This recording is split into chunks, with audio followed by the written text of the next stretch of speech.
Stevo back here with Careful Study, back from Worlds. Gauntlet didn't really go too hot for me, but I will tell you what is hot. Some of these PRD cards that came out. I'm going to give you guys a couple of key cards that I'm looking at, cards that I think are going to be pretty good, some things that benefited, some things that maybe didn't, get the most from the set. But let's just jump right into it. First thing, obviously on screen, I kind of just put a generic ally. Allies this set clearly benefited the most. This is just like, if ever there was a set that said, hey, allies players, we hear you, we just came out of like a level 3 format, if you will, this was the set. The amount of allies in this set that are just basically 3/4s. 3/4 is the new standard. Turns out 3 cost 3/4 is the new 3 cost 2/3, which is why I kind of used the Wicked Guildbreaker. Also because the Wicked Guildbreaker, I think, is going to be one of the more common allies that you might say. On enter, if your opponent has influence of 8 or more, put a buff counter on it. That's so easy to do, especially when you're playing against a level 3 strategy early on, because if they go like +1 with the Creative Shock, it's kind of hard. You can honestly also use this in the mirror to some degree, or influence heavy build decks like those wind engines that just go 9-10 influences by turn 2 or 3 while also playing allies, windmill asins. So, just allies in general, not just the Wicked Guildbreaker, but just allies in general are going to be really good. They benefited the most, and a variety of their cards have various effects that effectively make them 3/4s, which is going to be huge. We all know how good an asin is. So next we're going to go over what I think are like the 3 big cards from the set that are kind of make or break certain strategies. Like these are just like those outstanding cards to me that just stand out the most. First up is Augustine Votary of Yore. Hopefully I'm pronouncing that right. This card, I think everybody rightfully so realized that you could fracturize Fate Stones with this. Mwah. It is a 4 cost 1/4, no class bonus on it whatsoever. It is a unique ally. Cascade, those that don't know about Cascade, it just means that you trigger the ability order every time you use whatever it says Cascade. So like there's some Cascades that happen during your recollection, most in the case happen like here where you have to tap the object. So in yours case, the first effect you get when you turn her sideways will be up to 1 target object loses Spell Shroud and Stealth until the end of your next turn, which is huge, and then Glimpse 2. The next Cascade, which probably won't be used as much but can come in, is as a spell, destroy target item or weapon with memory cost 0 or reserve cost 4 or less. If you do, its controller summons a core fractal token. The big thing is the first one. Allowing any object to lose Spell Shroud and Stealth, not only is good against the Shenju's Fate Stones, but also just in general. You can just leave this thing here from like the start of the game, let's say, and like a good example, I guess, right now would be like Merlin's Deer. I mean, Fire Merlin might come back because of all the level 3 pieces and consistencies and engine that you might get. So this could just shut off the Spell Shroud that the Deer gives you. You still get the, the halving damage reduction that the Deer will provide, but, it's kind of like unique scenarios, like your opponent goes under fire and you're like, nah, you're going to lose Stealth. But obviously the big thing is Shenju Fate Stones all have Spell Shroud.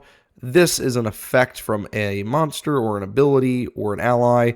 This will get around the Spell Shroud and then remove the Spell Shroud, meaning you can now blow it up with things like Excalibur, Nocturne's Oblivion, or more importantly, fracturize the Fate Stone.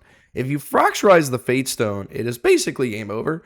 Seiryu is obviously seasonally banned, but imagine Seiryu's still around and you go turn 1 Augustine and then you go turn it sideways, make it lose Spell Shroud, fracturize it, like the same turn. Because you can do that if you're going second on this, on the same turn. Same thing with Genbu. This card might not be as useful against the aggro Suzaku, just because Bird can come out a little bit sooner.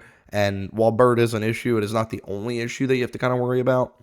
But either way, though, this card is phenomenal. This card is the kind of interaction that we needed. It is a damn shame that it is a locked behind water element.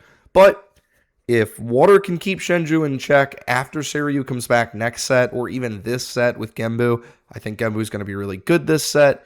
But if this thing can keep Genbu in check, Godspeed, love it. We need more cards that interact with Shenju that are unfortunately silver bullets, but they've designed silver bullet type monster, key boss monsters. But yes, crazy card. Glad to see the interaction. The next card that we have is one for Dante, Varicose Amplification. This is a 2-cost Exia card where it is a Fantasia mage spell. Class bonus fast activation, which is kind of key. And whenever an amount of damage is dealt to your champion, put that many blood counters on Varicose Amplification. At the beginning of your main phase, sacrifice Varicose Amplification and empower 3+X, where X is the amount of blood counters that was on Varicose Amplification. This card is one of the cards that I think is going to make Dante level 3. I'll say Dante Fireball, let's say. Dante Fireball, a viable strategy, because what you can do is on your opponent's turn when they're going to hit you with literally anything, or even maybe at the beginning of their turn, so you say, hey, just so you know, whatever you're going to hit to me, I'm going to empower a crap ton, and you're going to eat it.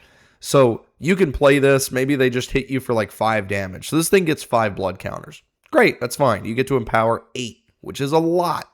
But the key, even if your opponent doesn't do anything, you can play this on your recollection because it says beginning of main phase. So you can play it on your recollection. Then you can tap Dante for your ability, and let's say you pay the most you can, 4, and you deal 4 to yourself. The thing is, this card does not say whenever your opponent deals damage to you. This just says whenever damage is dealt. So if you use Dante's ability, you are effectively double dipping. So you can play this prereq, pay 4, take 4, empower 4. You now have a Varicose Amplification with 4 blood counters on it. It will sacrifice itself at the beginning of your main phase and empower 7. On top of Dante's already used ability, which empowers 4 because you used it the most. That means your next spell gets empower 11. And when you combine that with something like the Elysian Auras or maybe other empower sources, your base level at this point is 3. A Fireball will come in for 15, and that's from just this card and Dante's ability. So that's baseline. So if you play this when your opponent goes to, let's say, like Dev Blow you for, 7 or 8 or 9 or whatever, how much the Dev Blow comes in, or even just a big attack, this is effectively a spell, one of the spell shields like we have, like Arcane Spell Shield, Astral Spell Shield. It is sort of a pseudo spell shield in the sense that you're going to take the damage, but you are going to hit your opponent really freaking hard on your next turn when you get to pop this for the empower. So this card, I think, is pretty insane for allowing those strategies to exist. It is kind of all in on a single card, which, can be stopped with like a Topsy Decree. But if you're playing this in like water, the good thing is Exia, especially Dante, has access to a 2-cost fast speed Exia card. I believe it is like Rhesus something. I'm horrible with some of the names. I'm surprised I even pronounced this one right. But there is a 2-cost Exia Fireball effectively that you can use in any element. So you can play water for some of the negates, and you can kind of make sure that one big Fireball really hits your opponent good. So I think this card is going to basically enable certain strategies for Dante, and this is probably going to be one of the more simplistic and easier to pull off ones. So definitely a phenomenal card to look out for. Next, not to keep Lorraine, in the wings, I have Capacitance X Psycho. This card is a phenomenal card that is going to more or less make Lorraine even possible, in my opinion. It is a Regalia. It is a 1-cost arcane, and it has Lorraine bonus as long as there are 6 or more arcane cards in your banishment. You may activate this card from your Retiro deck, so you still have to pay the 1, similar to what people do with Polaris. And if you do, it enters the field rested. So if you activate it, it enters the field rested. You can still materialize it. It won't come in rested. Another Lorraine bonus, non-combat damage dealt by sources you control is unpreventable. That is massive. And we'll get into that in a second. And then lastly, as long as Capacitance X Psycho is awake, if a source you control would deal exactly 1 non-combat damage, it deals that much damage plus 1 instead. This card will essentially double the amount of static damage that you're doing. Because each static counter deals like 1 damage, so it's like mini pings. Not only is this a sword that's a 2/2, so you can still use it to swing. The big thing is if you have like 3 static counters spread, or like 1 static counter on 3 objects, let's say Lorraine, an ally, and let's say the sword for argument. If you swing, normally you deal an extra 1/1/1. This will then make each of those deal 1 extra and be unpreventable. So you can imagine if you have an ally and it swings and you trigger your static, and then you have Lorraine and she swings with this and it triggers your static. If you have 4 objects with enough static counters on them in between them, it's very possible to deal an additional 8 unpreventable between Lorraine and the ally, which is a lot of damage. So regardless, this is, even if you don't activate this card, spending a turn to materialize it will, dramatically increase your clock when you hit level 3 Lorraine and the amount of damage that you can output with this. So I think this card is pretty crazy. I think this card is going to be one of the sole reasons that Lorraine is even playable. I think without this card, it's kind of tough to justify the shock mechanic, to be honest with you. It is a pain that, they only deal 1 damage and they're not preventable, or they're not preventable, they are preventable. So things like Calming Breeze really kind of, shuts this combo down if you don't have Capacitance X Psycho. But this will remain to be seen, obviously, but I believe that this card is one of the sole reasons that Lorraine is going to be good, if at all. Still a very good card to watch out, and pretty cool art. We love full art URs. So those are the 3 main ones that I think are like outstanding cards. Next, we're going to go into what is the archetype that kind of benefited the most. Just overall, this deck or this style of play benefited the most. And while Allies is definitely like the defining, like this is the set for Allies, I don't think Allies actually got the most out of this set. I think Fractals got the most out of this set. Oh, whoops. I'm going to fix that there. I think Fractals got the most out of this set. I don't think people understand how crazy a 1-cost Fractal is. This enables turn 2 kill lines for Fractals again. So like the high rolls now went from, here to here. Your high roll potential is a lot higher because you can just turn 2 kill people. There's also a whole bunch of other cards that support Fractals. Dante Fractals is a viable strategy because you effectively have Burst Asunder 5 through 8. You have Cryosalve, I think is the name of the card, where you can sacrifice an ally, create a Fractal, and draw a card. So that card is a +1 after you've played your Zhang Zhao, so you can kill your Zhang Zhao after it's done its job. So there is so much support. The deck is very tight. That might be the limiting factor, is like what cards do you take out and put in. But even just a 1-cost Fractal is a lot. There's a whole bunch of consistent kill spells that have been added. So overall, I think Fractals got the most as like a pre-existing archetype. Maybe a little bit more than Allies, just because, again, Allies aren't really doing anything different per se. They're just beefier. This deck now has more consistency, more kill spells, more variety to it. And that, I think, is going to push it out, out and above the rest.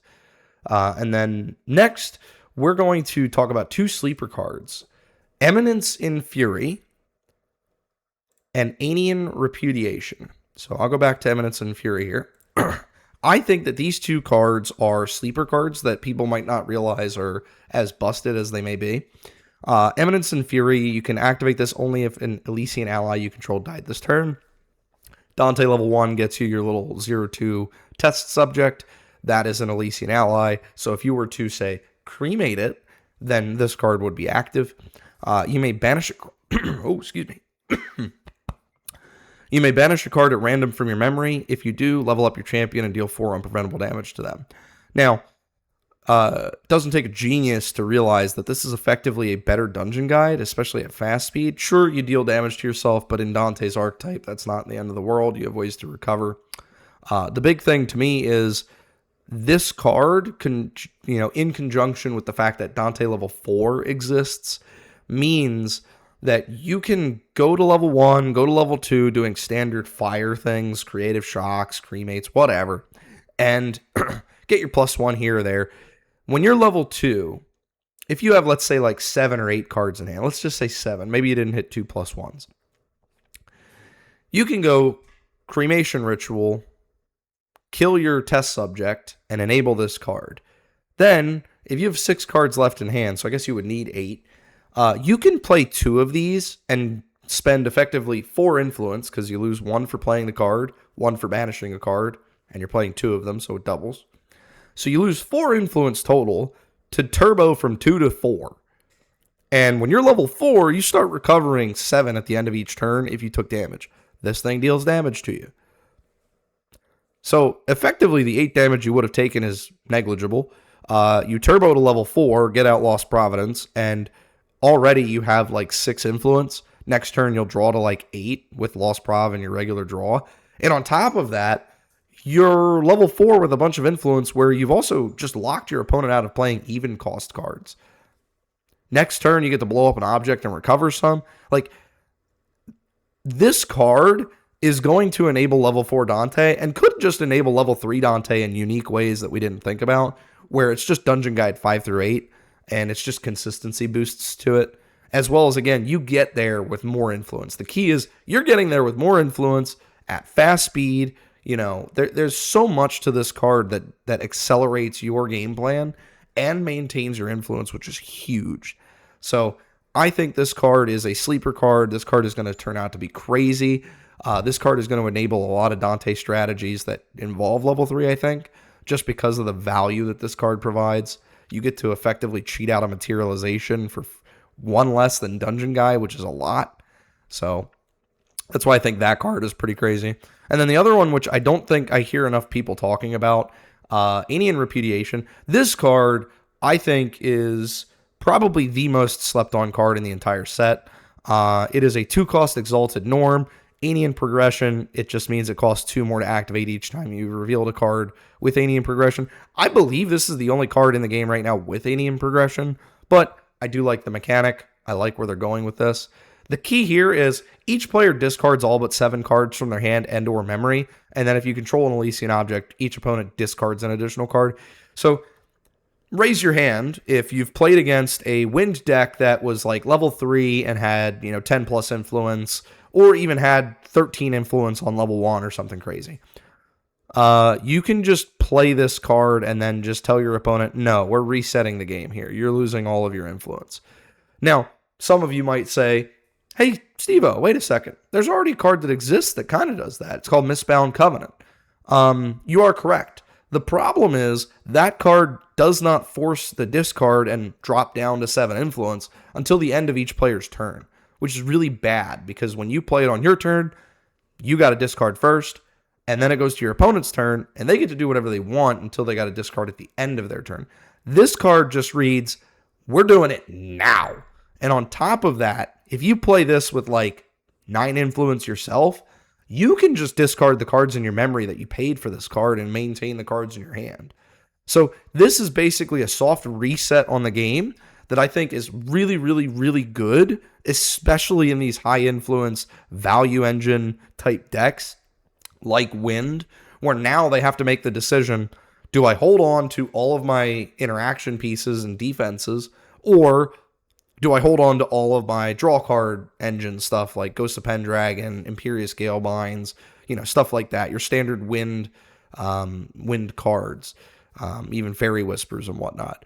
But this card is going to effectively shut those strategies down, and I think it is really nice of Weebs to print a card that does this, because in the past, we didn't really have an interaction for something like that. Even like Wind Luxem, like we just saw in the Grand Finals, I mean, that was just a slog. They had 10 plus influence the entire game. This card will basically say, nope, we're going down to 7. Screw you. This is the way we're playing the game. My deck does better with less influence than yours does. Tough.